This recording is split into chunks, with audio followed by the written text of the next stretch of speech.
After spending some time over the last 2 months traveling and using this drone for real estate photography, this is my official 2-month DJI Mini 2 review.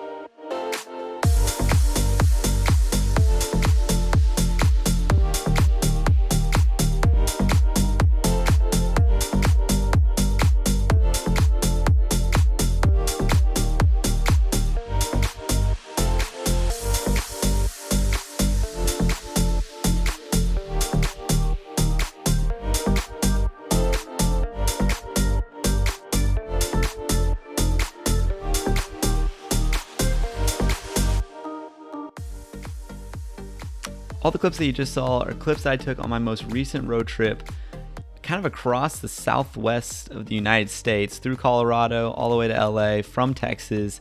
And I'm going to be sharing my experience with the DJI Mavic Mini 2 on that road trip. I'm going to share some reasons that I really love the Mavic Mini 2 and some reasons that I think it could be better. Welcome to the channel. If you're new here, I'm Cohen and I'm currently a student at Texas A&M University, but I'm also a beginner filmmaker and photographer, and I'm just sharing my gear and the experiences that I've had with them. And today I'm going to be talking about the DJI Mavic Mini 2. It's the first drone that I've ever had, and to be honest, it is awesome. Like, I had some hesitancies about getting it, and I do not regret it at all, and here's why. First off, it's cheap. I mean, for a drone, it's cheap. It was still, I got the Fly More combo, so $600. If you want to see a video about me unboxing the Fly More combo, click up here. For $600, you get the drone, you get the remote, you get 3 total batteries, and a bunch of extra propellers and a little bag to keep it in. And yeah, I really highly recommend getting the Fly More combo, because one of the main disadvantages about the DJI Mavic Mini 2 is that its flight time is about 25 minutes, I would say, per battery. And so it's just really nice to have those extra batteries on hand. Reason number 2 is it's small and portable. The DJI Mini 2 is so small. I mean, just look at it. It's like the size of a small sandwich. This thing can literally fit in any backpack that you have. It's so small, so portable, it doesn't take any space, which is why it's great for traveling. And I especially noticed that on my trip. I could easily just whip it out, pull off to the side of the road, get a quick drone shot of like a train or cool mountains. Yeah, it was just super convenient and super lightweight. Reason number 3 is it takes absolutely amazing images. I mainly got it for video, but some of the photos that this drone takes is absolutely incredible. I'll throw up some on the screen right now. Its focus and its sharpness is so good. Better than my A6400 with any of the lenses I've ever used on it, to be honest. And I think just getting that, like, even if you're just like 20 feet off the ground, getting a landscape shot, it just makes it so much, I don't know, juicier. It's just better. I don't know. And that brings me to one of my last points, is it's so fun to use. Like, when I was on this road trip and we were driving through Colorado, pulling off on the side of the road, my A6400 could get cool pictures, but when I flew the drone, I just got a whole different perspective that nobody else around us could get. And it was just super fun to be able to use, take videos of us from above, take photos. It was just, yeah, having that whole different perspective was just a complete game changer, and makes it to where you're getting different photos and videos than everybody else standing around you. Some other reasons: it has quick shots, which are super useful to use. If you don't know how to fly a drone at all, just click a quick shot and it'll do a preset flight path for you and take a video.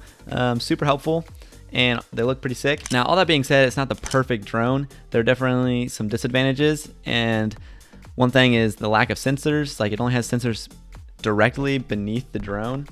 So it can sense when you're close to ground and auto land, which is nice, but it's not going to sense if it's about to run into a tree or really anything like that. So it doesn't have any side or top sensors, so you can definitely run into stuff. 2, as I already mentioned, battery life, pretty low. I would definitely get extra batteries. And reason number 3 is lack of speed. Now, it can get up to about 20, almost 30 miles per hour in its normal flight mode, which is pretty fast, but when you're like 400 feet in the air or 300 feet in the air, it doesn't feel that fast.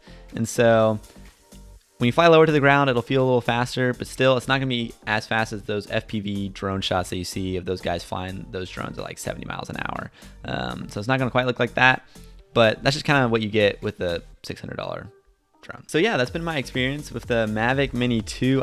I do not regret buying it at all. I think having a drone, if you're a photographer or filmmaker, just get this little guy. It's so much fun. It's a little bit expensive, but you don't also it's below 250 grams. So you don't technically have to have a license to fly it, as long as you're just flying it for recreational use, not commercial use.